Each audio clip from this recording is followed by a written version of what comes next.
नमस्ते दोस्तों, स्वागत है आपका हमारे चैनल पर। आज हम बात करेंगे एक ऐसे हादसे की जिसने पूरी दुनिया का ध्यान खींच लिया है।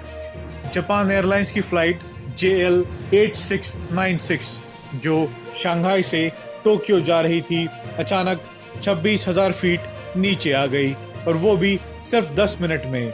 आखिर क्या हुआ था उस फ्लाइट में? क्या थी इसकी वजह, और क्या इससे हमें कोई सबक मिलता है? चलिए इस घटना को विस्तार से समझते हैं।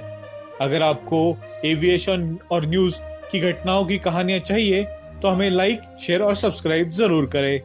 30 जून 2025 को जापान एयरलाइंस की फ्लाइट JL 8696 जो बोइंग 737-800 थी, शंघाई एयरपोर्ट से टोक्यो एयरपोर्ट जा रही थी। इस फ्लाइट में 191 यात्री और क्रू मेंबर्स सवार थे। सब कुछ सामान्य चल रहा था और फ्लाइट 36,000 फीट की ऊंचाई पर क्रूज कर रही थी। लेकिन शाम 6:53 पर अचानक एक जोरदार धमक सुनाई दी। कुछ ही सेकंड में ऑक्सीजन मास्क केबिन में गिरने लगे। यात्रियों में दहशत फैल गई। कुछ लोग जो सो रहे थे चौंक कर जाग गए। फ्लाइट अटेंडेंट्स ने चिल्लाकर यात्रियों को मास्क पहनने की हिदायत दी। प्लेन तेजी से नीचे आने लगा, 36,000 फीट से सिर्फ 10,500 फीट तक, यानी लगभग 26,000 फीट की गिरावट, वो भी 10 मिनट से भी कम समय में। यात्री डर के मारे अपनी वसीयत लिखने लगे। कुछ ने अपने परिवार वालों को बैंक पिन और इंश्योरेंस डिटेल्स भेज दिए। एक यात्री ने तो कहा, मुझे लगा अब सब खत्म हो जाएगा। सोशल मीडिया पर वायरल हुए वीडियो में आप देख सकते हैं कि यात्री ऑक्सीजन मास्क पहने हुए डरे हुए थे और केबिन में अफरा तफरी का माहौल था। लेकिन अच्छी खबर यह रही कि पायलट्स ने सूझबूझ दिखाई। इन्होंने इमरजेंसी डिक्लेयर की और फ्लाइट को ओसाका के कांसाई इंटरनेशनल एयरपोर्ट पर सुरक्षित लैंड कराया।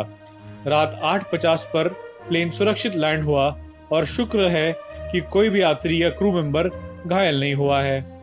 जापान एयरलाइंस ने सभी यात्रियों को 15,000 येन का मुआवजा और एक होटल स्टे दे दिया है। अब सवाल यह है कि आखिर ऐसा हुआ क्यों? जापान के ministry of land infrastructure, transport and tourism ने इसकी जांच शुरू कर दी है। प्रारंभिक रिपोर्ट्स के मुताबिक इस घटना की वजह थी केबिन प्रेशर सिस्टम में खराबी, लेकिन इसका सटीक कारण अभी तक पता नहीं चल सका है। तो आइए कुछ संभावित कारणों पर नजर डालते हैं। Pressurisation system failure. हवाई जहाज में केबिन प्रेशर सिस्टम बहुत जरूरी है, क्योंकि 36,000 फीट की ऊंचाई पर बाहर का वायु दाब बहुत कम होता है और इंसान बिना ऑक्सीजन के सरवाइव नहीं कर पाता। अगर इस सिस्टम में कोई तकनीकी खराबी आती है, जैसे कि प्रेशर वाल्व का फेल होना या पाइप में रिसाव, तो केबिन का दबाव अचानक गिर सकता है। ऐसे होने पर पायलट्स को तुरंत प्लेन को 10,000 फीट की सुरक्षित ऊंचाई पर लाना पड़ेगा। Structural failure. कई यात्रियों ने एक मफल्ड बूम यानी हल्की धमक की बात कही। ये इस बात का संकेत जरूर है कि प्लेन में किसी हिस्से में, जैसे कि प्रेशर बल्कहेड या फ्यूजलाज में, कोई दरार आ गई हो। पहले भी बोइंग में ऐसी घटनाएं हो चुकी हैं, जहां गलत मरम्मत की वजह से प्रेशर बल्कहेड फटा था। मेंटेनेंस या मैन्युफैक्चरिंग डिफेक्ट भी हो सकता है। बोइंग 737 सीरीज हाल के वर्षों में कई बार सवालों के घेरे में रही है। अगर प्लेन या मेंटेनेंस ठीक से ना हुआ हो या कोई मैन्युफैक्चरिंग डिफेक्ट हो तो ऐसी घटनाएं हो सकती है। इस फ्लाइट की जांच में फ्लाइट डेटा रिकॉर्डर और कॉकपिट वॉइस रिकॉर्डर की मदद से सटीक कारण पता लगाया जाएगा। क्या इसमें और कोई बाहरी वजह भी थी? क्या किसी और ने ये हादसे को अंजाम देने की कोशिश करी थी? ये भी इन्वेस्टिगेशन चालू है। इस घटना ने एक बार फिर बोइंग की हवाई जहाजों की सुरक्षा पर सवाल उठा दिए हैं। हाल ही में अन्य हादसों जैसे अहमदाबाद में एयर इंडिया क्रैश ने भी बोइंग की विश्वसनीयता पर सवाल उठाए हैं। जापान की एविएशन अथॉरिटी अब इस मामले की गहराई से जांच कर रही है। प्लेन के प्रेशर सिस्टम, मेंटेनेंस रिकॉर्ड और फ्लाइट डेटा की भी जांच करेंगे। साथ ही इस घटना ने एविएशन इंडस्ट्री को एक बार फिर याद दिलाया है कि सुरक्षा को और सख्त करना चाहिए। हालांकि एविएशन एक्सपर्ट्स का कहना यह है कि हवाई यात्रा अभी भी सुरक्षित ट्रांसपोर्ट माध्यमों में से एक है।